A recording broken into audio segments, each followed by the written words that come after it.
Welcome back. Now, there's been a key management change at Quant Mutual Fund. The fund house informed its unit holders that its chief financial officer, Harshal Patel, has resigned with effect from the 1st of July.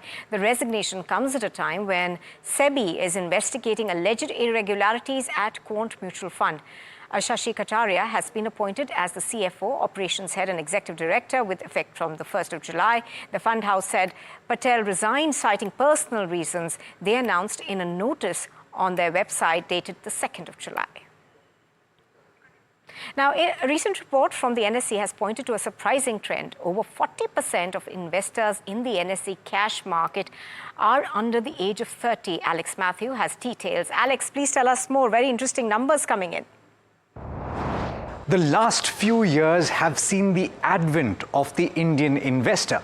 And yet when we talk about the Indian investor, we talk about a collective. We haven't really studied the parts that make the whole.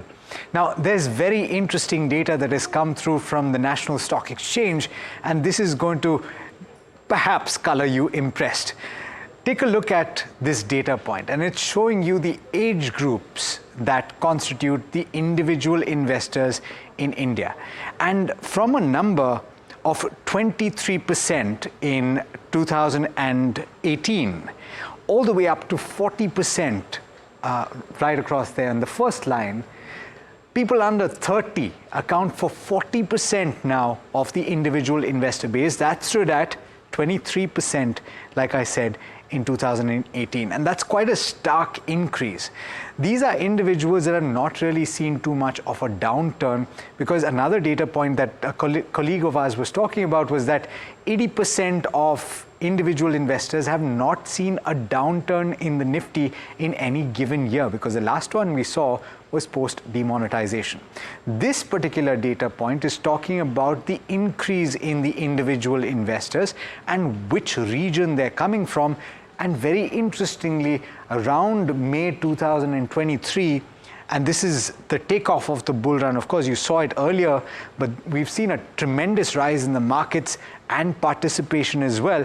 You see people from West India and North India rise very substantially, the individual investors.